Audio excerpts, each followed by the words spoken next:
Welcome to Poetry Happy Hour with RCC MUSE. Say hi, everybody, or wave. I suppose you could all say hi if you want to. You can go hi, hi, hi, whatever. And then immediately stop yourselves again. RCC MUSE is the annual literary journal of Riverside City College and publishes diverse prose, poetry, and art from contributors around the world. My name is James Duquette. I'm the co-advisory editor, and we'd like to welcome you. In today's brief event, these MUSE editors and a special guest will read poems selected by that special guest, Joe Scott Coe, from past issues of MUSE. And you'll have the chance to learn about the editors and hear their views on the process of producing a literary journal in extraordinary circumstances. This event is another in our ongoing series of live events on Instagram. You can find us at RCC MUSE and Facebook Live in advance of our book launch on June 11th for the spring 2020 issue of MUSE. I also have to take this time an opportunity to recognize and celebrate one of the people who has been instrumental in the success of RCC MUSE for years, award-winning author and MUSE co-advisory editor, Joe Scott Coe. She's down there somewhere. But more about her later. Right now, let's get things going. Let's bring on our first editor, Angel Neri, who's also the social media coordinator for MUSE. So if you've loved quarantine readings, you should thank him. Hi, Angel. Hello. Tell us a little bit about yourself and share a little bit of what's been going on this year. Well, I'm a third-year editor for MUSE. I started in the 2018 issue along with Eleonora and Zoe under Professor Scott Coe. I'm a poet and English major at RCC, and it was my plan to transfer to UCR in the fall, but then this whole thing happened, so I'm weighing my options before I have to decide and tell them. The issue, jokingly in conversation with Eleonora, I've been saying that this issue is cursed, but no, I mean, it's a great issue, and it's definitely special for the way that it was made. It was difficult to, at least me personally, I trained myself to work not at home, so it's been really difficult to work at home. So mainly that, and it's really weird to not, like, to have made a book and only have seen like your team like twice, like face to face. But yeah, no, I'm just glad that I've had the book to focus on these past like 9 weeks. I think it has been something that for a lot of us is actually, distraction isn't the right word, but there's something about the creativity and having that expression that's been really meaningful. I know it has been for me. I literally have forgotten the difficulties that are around as we've been working on it. So thank you for sharing. All right, I'm going to ask you to tell us a little bit about your poet.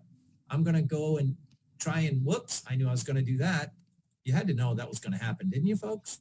I'm going to go ahead and try and get the screen up. So tell us about your poem and then read the poem. All right, I'll be reading a poem by Lawrence Snidel. Lawrence Snidel is a poet, musician, and retired teacher. He has published more than 100 poems in such magazines as Columbia Cape Rock, Lyric and Gulfstream, and in many anthologies, including The Pagan's Muse and Visiting Frost. Some of his work has been performed in New York City and Baltimore. The poem I'll be reading by Lawrence Snidel is called Universe. The first explosion tore it all apart. Everything collapsed, expanded, diffused into streamings of unimagined heart, dissolved in chaos that in turn unloosed our familiar order, and father-son spiraled into space. Yeats said the center could not hold, but you, I, and everyone didn't need an Irish poet mentor. We knew already wholes are sums of parts, and everything is composed of things. How could there be endlessness without fresh starts? even eternity requires now. All our bodies hold the building blocks of universal stars and everyday love. Prophets and their holy books can never separate our present from forever. Thank you.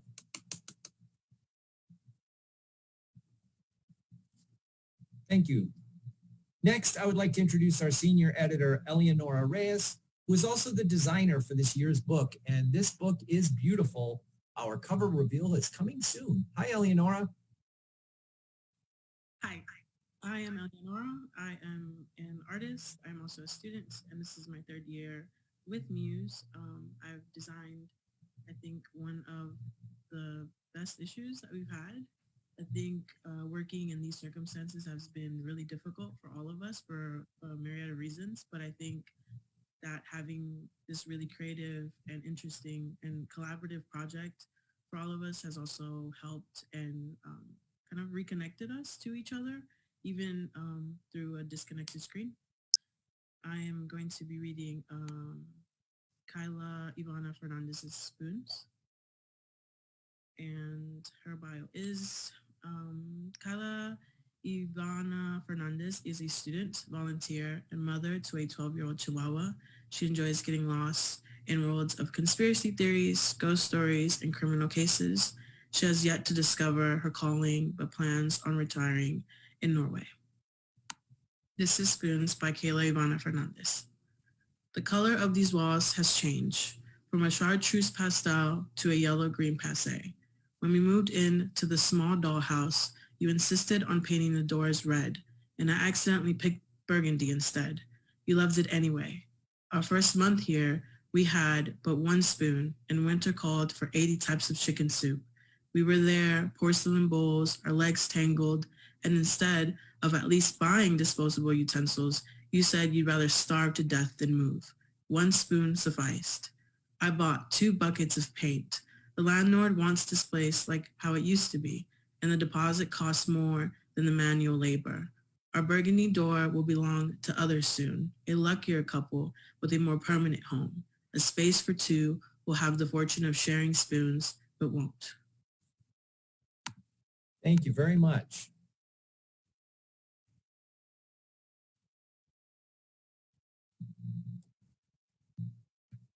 Thanks, Eleonora.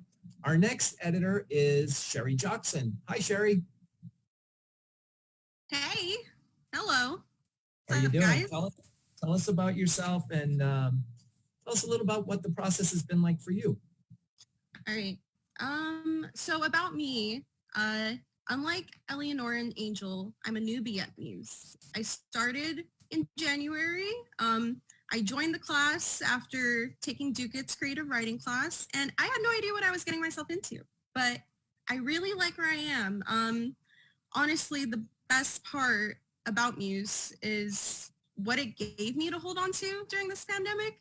It's obviously a really, really tough time for the whole world right now, but this dumb little magazine, and I mean dumb with love, has given me so much to hold on to. And it's, it's just a bunch of creative people coming together, artists and writers and poets, and all of us making sure their work looks amazing in this little book that we're going to sell and share with others. So yeah, that's me. I will be reading a poem for you guys today. I'm going to be reading Jessica Delgado's Submarine. So about Jessica Delgado, she is a shapeshifter who takes on the form of a full-time student, costume designer, and death enthusiast. She has lived in Southern California her whole life and is aspiring to be an English professor with an emphasis in film, theater, and Chicano studies. She writes on an international collaboration blog of published authors called Graveyard Writers. And here is Submarine. I dreamt that I was witnessing a war, not in full action, but of its ancient history.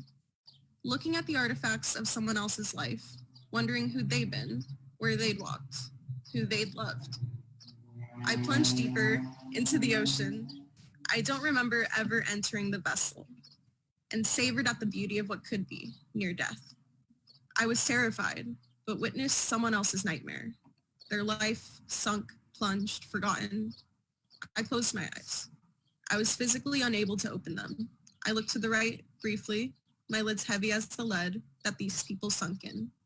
the vessel a representation of my own life. I could not move. I could not be brought to the surface. For now, I could only sway with the tides and pray that I don't sink. There you go. Thank you, Sherry.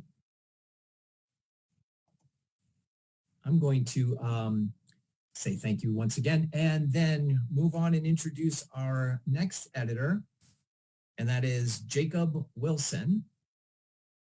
Jacob. Hi. Hi, Jacob. Hey, how's it going? Tell us a little bit about yourself and maybe a little bit about what the process has been like. And then you can go right into reading the poem, which is, yeah. Yeah, okay. Yeah. Hi, my name is Jacob Wilson. I am a veteran. I am a student. I'm a writer of genre trash. This is my first year. This is my first year working with Muse. And, you know, despite the pandemic, it's been pretty great. But it has, you know, it'd be a straight up lie if I said it wasn't challenging. There were definitely some moments where it felt a little overwhelming, but I think that part of what's made this issue so special is that we have overcome those overwhelming moments, and we've really brought it together to like make a beautiful, well put together book that I'm absolutely in love with. The poet that I'm going to be reading today is Eric Usuna. It is a sonnet entitled, "It Seems to Me a Great and Pretty Thing." It seems to me a great and pretty thing when liars only lovely truths do speak. For sweetly stunning sounds do solely spring from lying mouths whose truths are hewed unique. If art and beauty nature did intend to hover o'er the rest in godly name, then one might lie in truth and may defend a truthful liar's place in nature's claim. For tongues do often slip and shine a light whose wicked blaze may pose a bit of harm, but those can with them bring sweet delight with cooling words that wet the soul with charm. And honest names can honest smiles supply when they're behind the name's dishonesty. Thank you.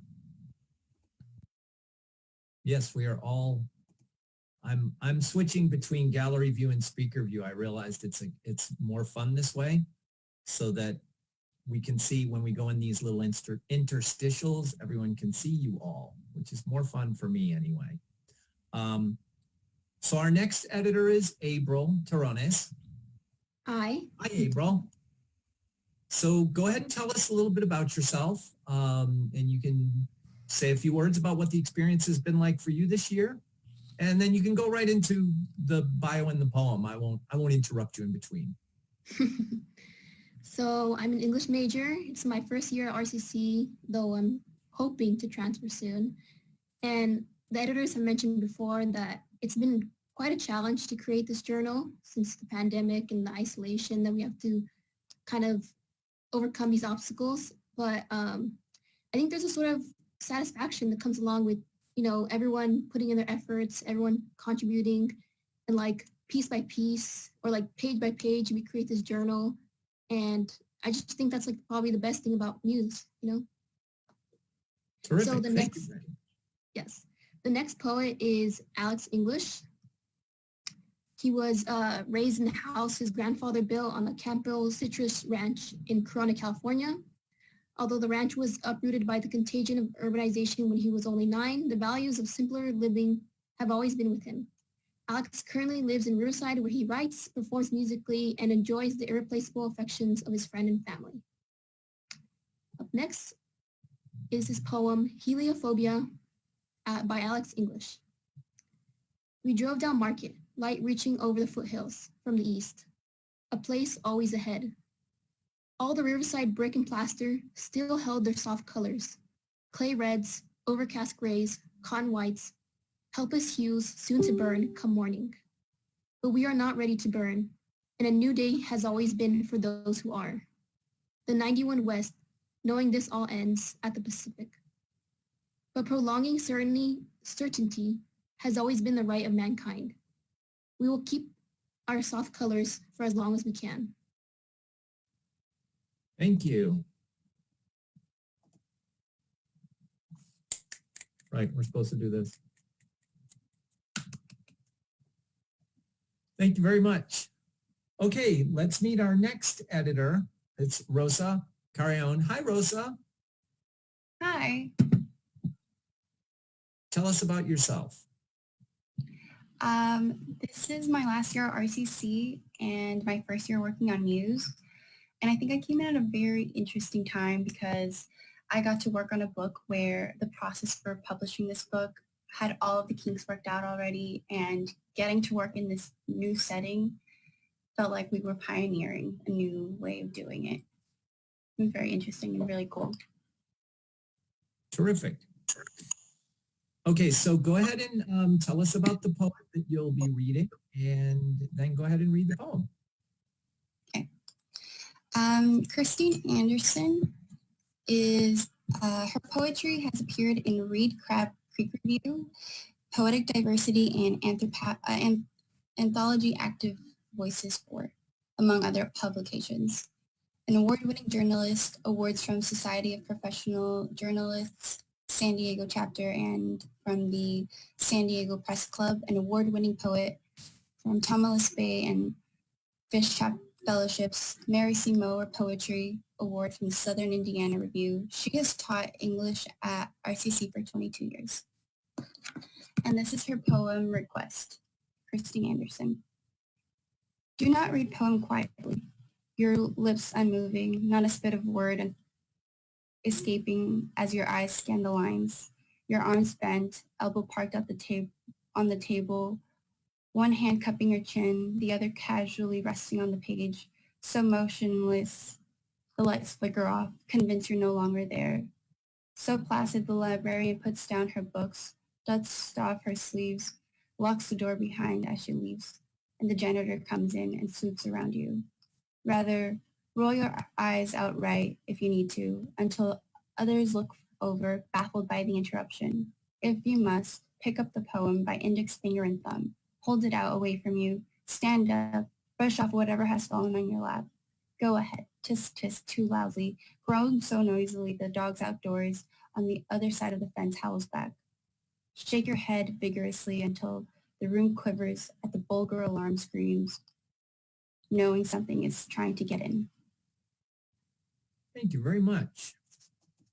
Yeah. Yeah, more snaps, more snaps. And finally for tonight, Joe Scott Coe. I'm going to give you my little intro for Joe. Joe Scott Coe's book, Mass, A Sniper, a Father, and a Priest, was just awarded a silver medal for biography by E-Lit Book Awards, like in the last day. Woo! And she recently signed with University of Texas Press for a new book about the life of Kathy Leisner Whitman. Keep your eyes out for it. That's going to be a great book. Joe was instrumental in the development of MUSE's community-facing, pre-professional, and experiential learning model for students. She is and has been a tireless champion for including diverse voices, both in the journal and on the editorial staff.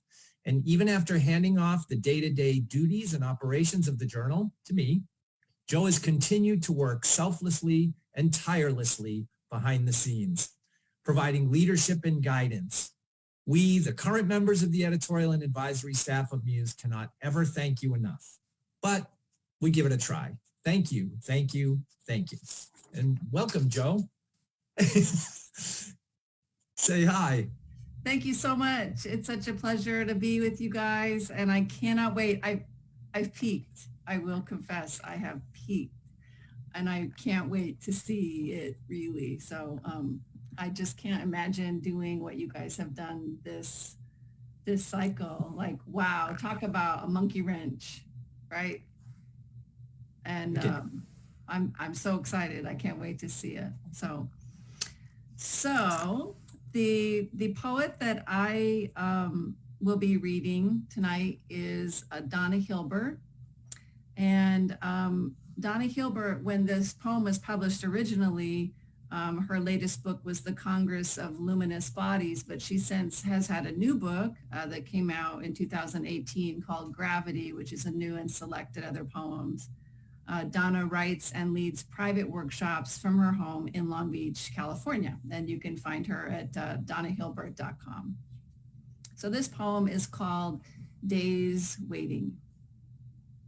Days waiting for the OBGYN, days in line at the DMV, days stalled on the 4-level interchange or queued at security, LAX, JFK. I want them back. Days waiting for the rinse cycle, days waiting for the oven to heat, days waiting for water to boil, toast to pop up, butter to melt. I want them back.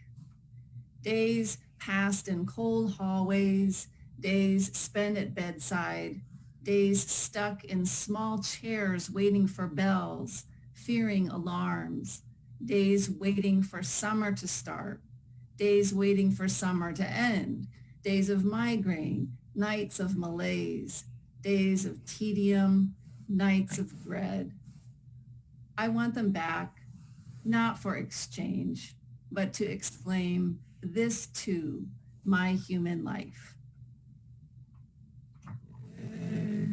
Thank you.